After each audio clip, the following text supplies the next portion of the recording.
I would like for you.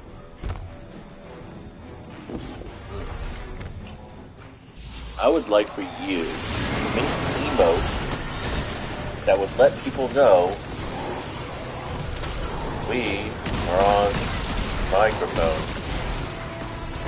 broadcasting our gameplay. You know, like Can't Stop the Signal is the emblem. Make an emote of a Guardian on headphones talking into a microphone. It'd be so much fun. So quick thought. I did some research, because that's what college teaches you. One of the things that college teaches you is how to research, how to network, and how to procrastinate professionally. Anyway, and I found out that there are just as many PlayStation players active in all instances of the game as totally combined between PC and Xbox. And then it made me realize I'm not being placed in lobbies with PC and Xbox because, you know, Bungie wants me to play PC and Xbox. But I think it's because there are such a light population of Xbox and PC players in non-competitive games instances that I get pulled in to play with them, in spite of the fact that we can't be on headset at all. I don't even know if we can start a party chat through crossplay. I have crossplay enabled. I think I have crossplay enabled. I mean, obviously it's enabled, in the game. But I'm talking about, like, I have crossplay, you know, but I actually put it on my profile. I have to double check. But, yeah, it's kind of sad. No, I think if we start a party chat, if we're in a fire team chat and we're friends, in other words, if I have a friend on Xbox or PC and we're in a fire team together, I think fire team chat works.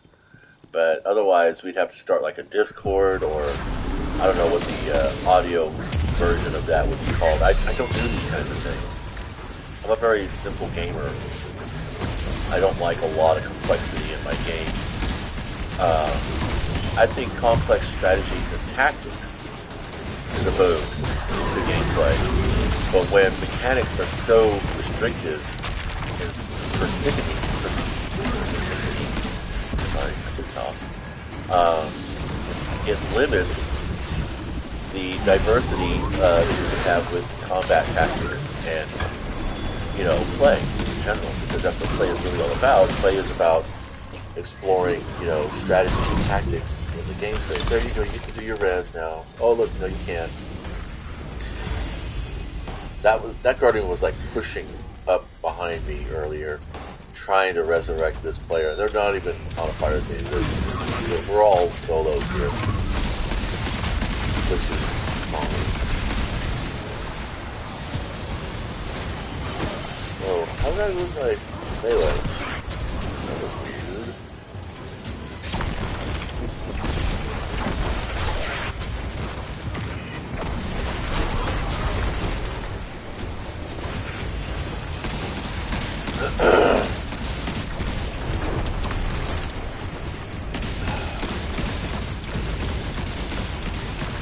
Too bad these things can't finish. I think I'm gonna figure it out. 37, 77, damn. These is pushing the hard bumpers right now. I don't know why more people aren't playing with it. I just don't really see it in the play. I mean, not even in Gambit reviews, you would think that people would be like, yeah, I'm gonna really combat. But no Gambit. No Gambit for you, Malfeasance. They're not that hard to fucking get. I mean, it's just play the fucking game. I don't know. I guess people feel about the quest line for Malfeasance the same way I feel about the quest line for just about everything else. That's all right. I have no judgments. I'm not here to judge, I'm here to play. Get fucking dominated by that corner. I don't know, maybe I was like being hobbled by my teammates getting in the way. I'm possibly. it is a possibility.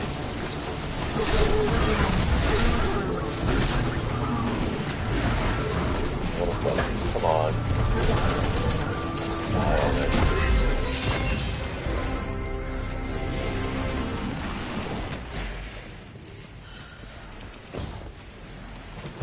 I think this is the last Vanguard and or Dares to Eternity that I do for Avante's quest for this week.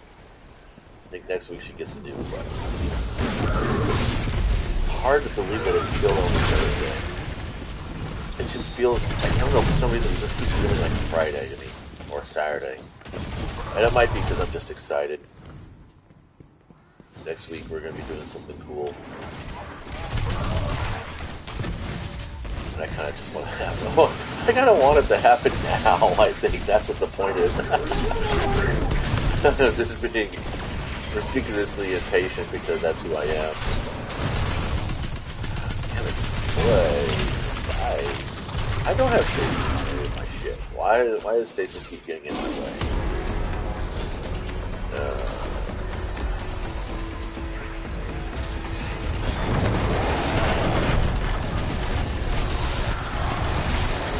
So one of the things I'm doing in Fortnite, Lego, is I'm going to start after this. I'm going to go out there. I'm going to start a creative map. And I'm just going to see if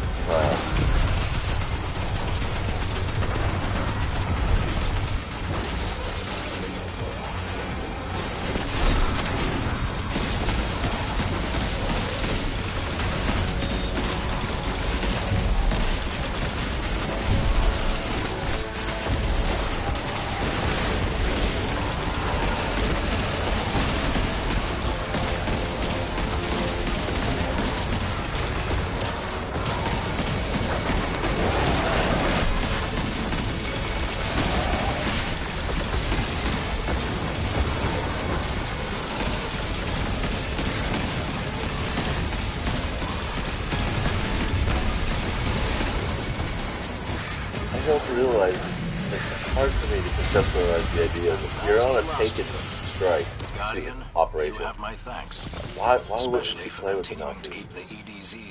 Really, that's all I got was a fucking enhancement. And then the game wonders why I don't invest. You know, this is just like with everybody's reactions and head scratching about Hasbro firing all these people and Bungie firing everybody. All their people and all these different companies. I'm sure there's I'm sure probably McDonald's is doing the same thing. Everybody's doing it, and it's always at the end of the year because this is the fiscal break. Next quarter starts. The next yearly earnings start in January or for many, and so they're trying to clean up house before the new year. And apparently, according to the letter that everyone's been reading on their YouTube channel, the board of directors are not done. We may even see Chris Cox going away. Which, I mean, personally, if I was the chairman of the board or a member of the board, the guys who invested the majority of the stocks, see, that's the problem. Is now Bungie. It's shocking that Bungie did what they did because they're a privately owned company. They're no trading. There's no public trading for Bungie. They don't have stocks, as far as I last looked.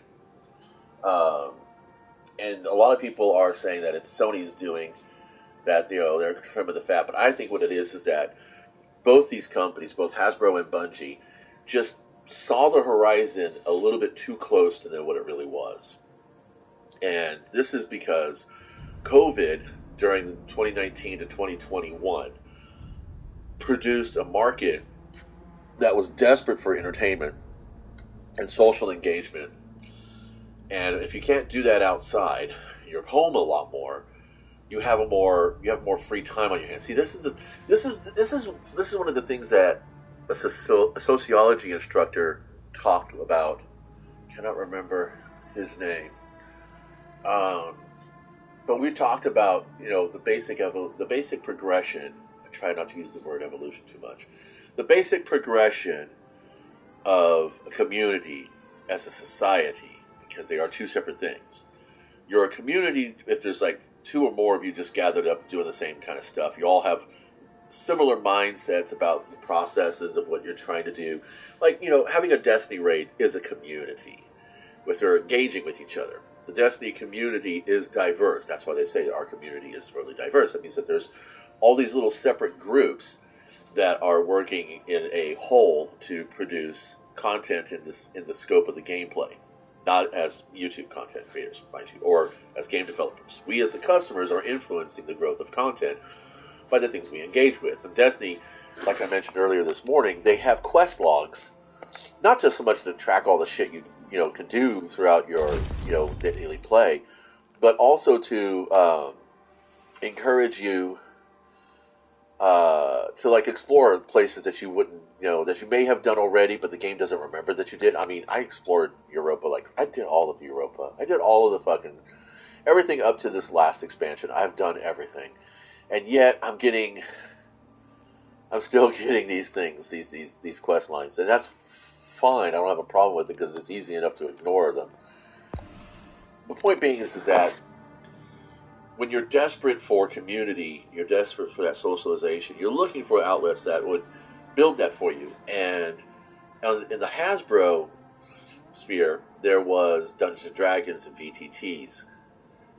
There was, we couldn't play Magic the Gathering, which is probably why MTG sales saw a little bit of a dip during COVID-19. But there was still a lot of online experiences for Magic the Gathering, and people could still collect. So the ideas behind, Wizards of the Coast basically held up Hasbro during COVID. Toy sales also improved because these collectors who normally would spend more time at their office away from their devices weren't shopping. My son and I both work from home, and so I know what the flow of information was. And during the COVID-19 lockdowns, there seemed to be a lot more content providers on the YouTube channels, on the TikToks, on Twitch, just going on and on about toy reviews and things like that, because people were going stir crazy. They needed something productive to do with their time, and picking up a paintbrush or crayon or an art pad was just something that they didn't think about doing. I mean, why didn't COVID spawn the next wave of authors and artists? What happened? Because it's the same thing with Isaac Newton. Sir Isaac Newton got his ideas, or refined his ideas about the laws of physics, because he was technically in lockdown trying to avoid the plague. The same goes for Mary Shelley. The same goes for just about any of these major artists. If you look at the context of the environment in which they made their breakthroughs, they were stuck. They were stuck home. They were stuck in retreat, or they were in exile. They were taken out of their normal day-to-day immersed, socially immersed routines, and forced to sit with their own minds and talents and come up with something to do so they wouldn't fucking just tear the paint off the wall. And I would normally say wallpaper, but I don't think anybody wallpapers anymore. I can't remember the last time I was in a house that had wallpaper on it at all.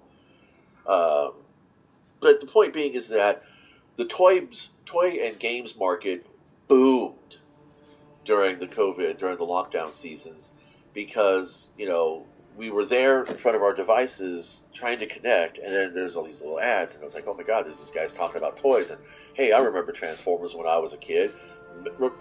Nostalgia berries started coming up, and the studios, the movie studios and the TV shows, they saw a lot of harken back to those times. Now, my age group, my generation is aging into middle age, aging through the middle age crisis kind of situation. 40s and 50s basically is what we're talking about.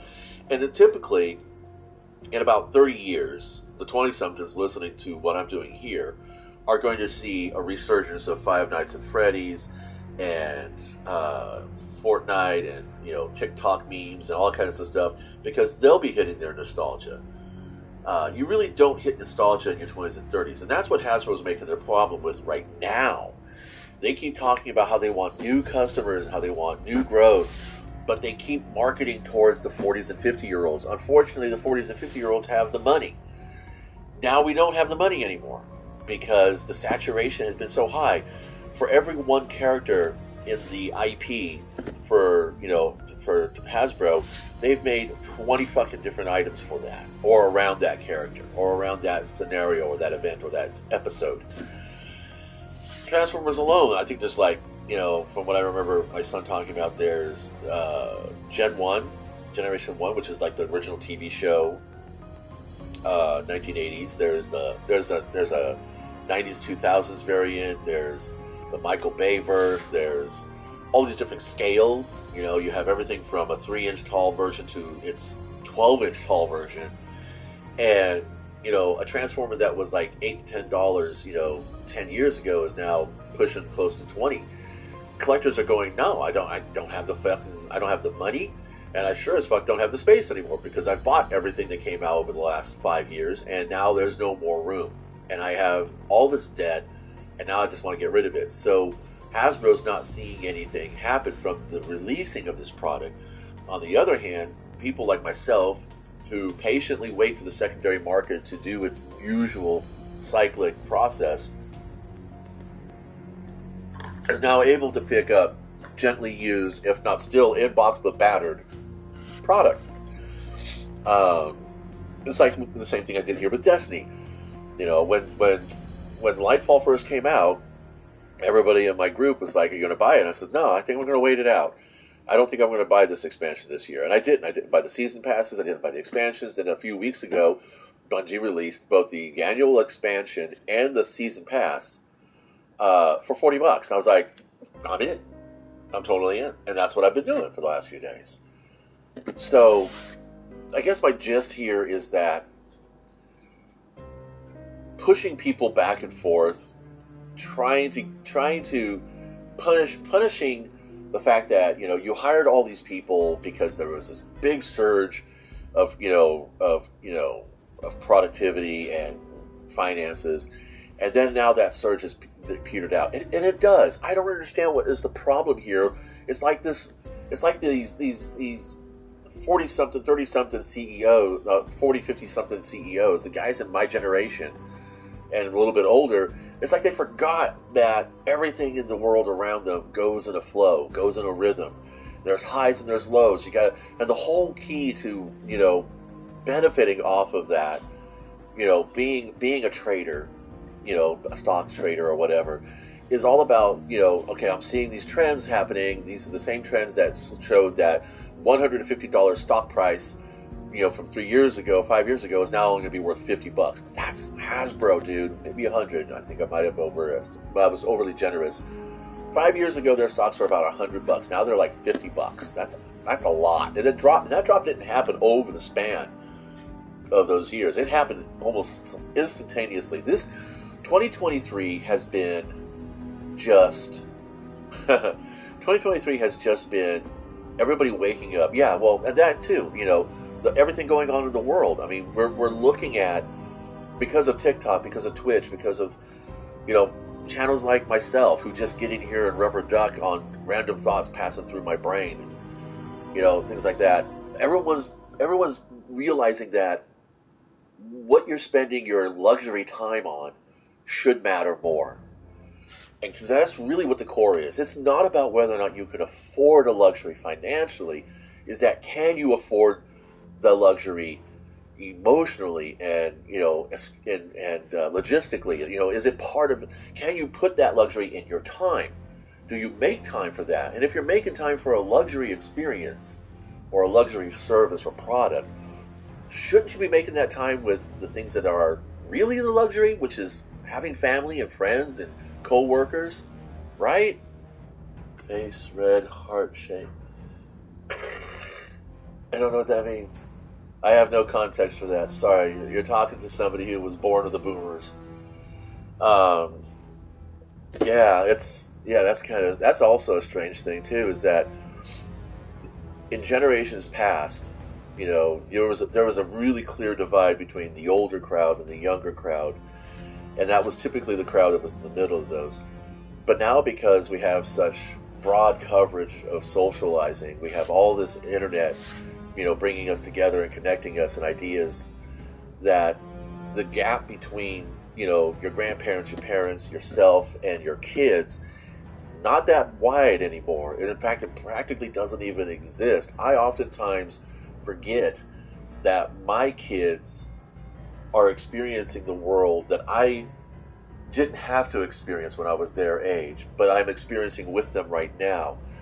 And it really can make you feel out of place. It really can give you a lack of context. You have to check your maturity from time to time, and I mean, there's a difference between being mature and being an adult. You are an adult by default because of age, but being a mature person is somebody who's able to take the context of your adulthood or childhood or teenage self, and realize that within these ideas, these spheres of emotion, how you're supposed to behave. Most people expect a child to lose their shit, at a grocery store because they're tired, hungry, or if you're a baby, crapped yourself and you're just uncomfortable.